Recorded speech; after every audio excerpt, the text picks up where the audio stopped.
Hey guys! So in case you didn't watch my booktubeathon TBR, my roommate is still home and my door is still closed, so hopefully she doesn't interrupt us because I really want to film this tag. It's the mid-year freakout tag.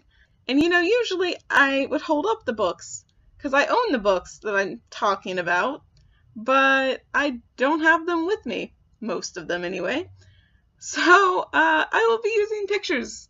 So look forward to a bunch of pictures. Anyway, the first question is the best book you've read so far in 2018, and that would probably be The King's Men. It's the third book and final book in the All for the Game series. It's very good. It went so hard, and I loved every minute of it. Also, one of my favorite OTPs was in that book, and I just think it was an excellent book. Number 2 is the best sequel you've read so far in 2018, and I'm not going to say anything from the All for the Game series because I already mentioned that. So I'm going to go with Beneath the Sugar Sky, which is the third book in the Wayward Children series. And that one was great because I got to revisit my favorite characters from the first book, and it was great. It was a great story. I love the characters so much.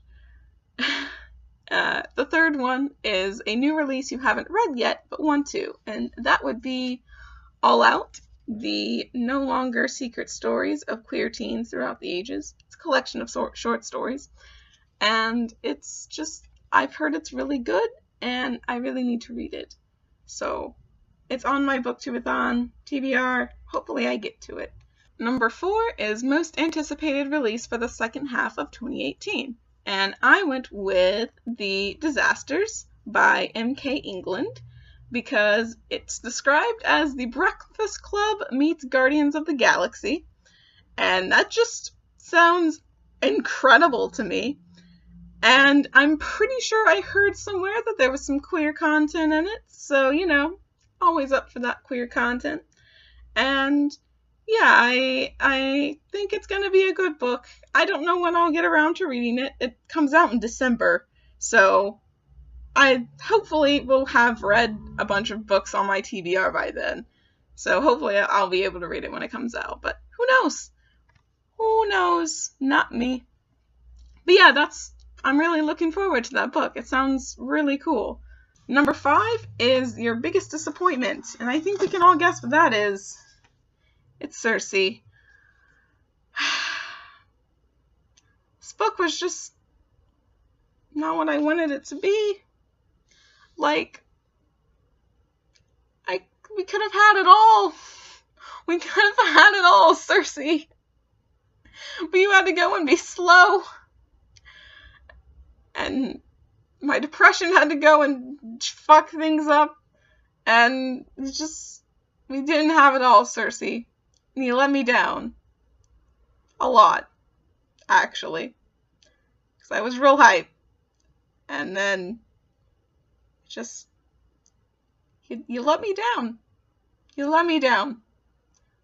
Anyway. The biggest surprise is the next question. And I would actually have to go with Every Hearted Doorway. Because my friend was like, yeah, you're gonna love this book. And I was like, okay.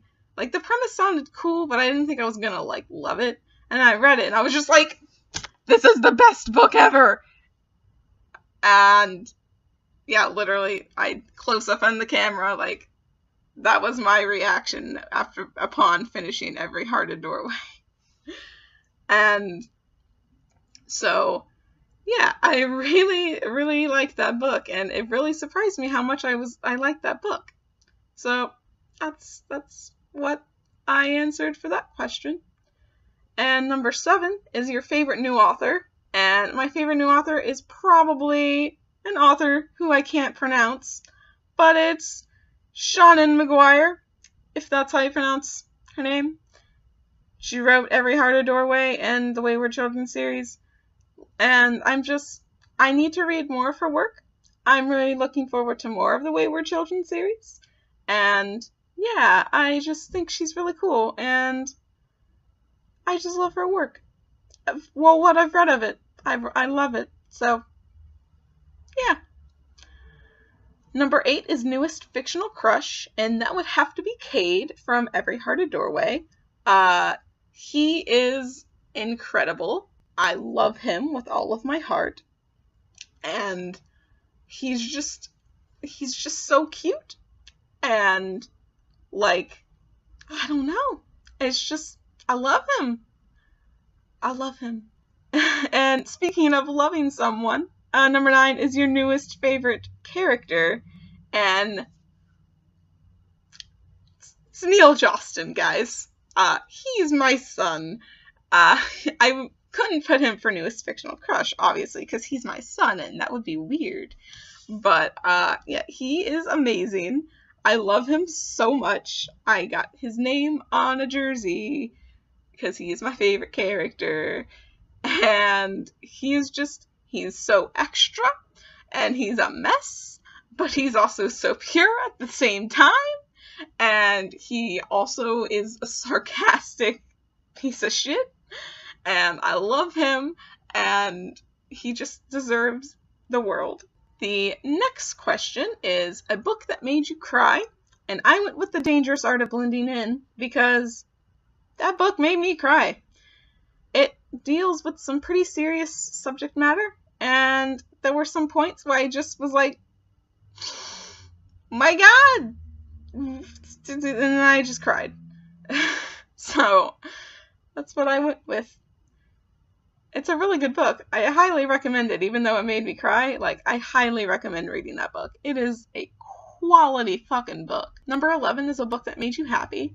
And I didn't go with a book. I went with a short story, but it counts, okay? It's Opal, the short story that was included in the paperback version of The Raven King, but Maggie Stiefvater, like, released it on Kindle, and I bought it for 99 cents, and it was the best investment I ever made, because it was amazing. It was so good. It was so good, guys. I love it so much. There was I love Opal's, like, point of view, and, like, there was real quality Ronan and Adam content in it, and then, like, there was, like, teasers for the Dreamer trilogy in it, and it was just so good. It made me so happy. Number 12 is the favorite book to movie adaptation you saw this year, and obviously it's gonna be Love, Simon, y'all. Like, Love, Simon was just, like, they changed some things, and that's okay, because it worked, because it was such a fucking good movie. It was so good. It was good. I need to buy it on DVD. I'm gonna do that eventually. And number 13 is the favorite review you've written this year. It's obviously not my Down Among the Sticks and Bones review, because that has 1 view, and I'm pretty sure the view is myself. So, it's fine. I'm looking back through my videos, and I don't know. I really enjoyed doing an All for the Game review, and it has 8 views, so it was kind of successful, you know. So I'm gonna go with that. That's my favorite review, is my All for the Game review. And number 14 is the most beautiful book you bought so far this year, and I went with Beneath the Sugar Sky, because just look at that. Look at that. I don't know where the picture is going to be, but it's beautiful, right? It's beautiful. I just love how the sky is like cotton candy, like colored, because it really fits the theme of the book, and it's quality content. And finally, number 15 are what books do you need to read by the end of the year? Well, I definitely need to read, I need to finish Let's Talk About Love. I need to read All Out. I also need to read Leon the Offbeat. And those are the only books that I have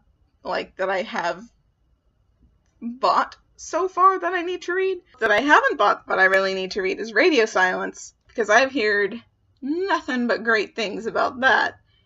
And that's all I can think of right now, but I'm sure there are plenty of other books I need to read by the end of the year. And anyway, that's the tag. So this was really long.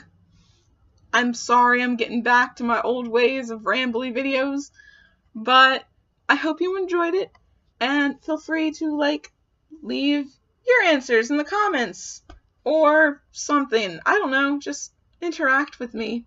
I love it when you guys do that. It makes my day. And I'll see you when the booktubeathon starts. Bye, guys.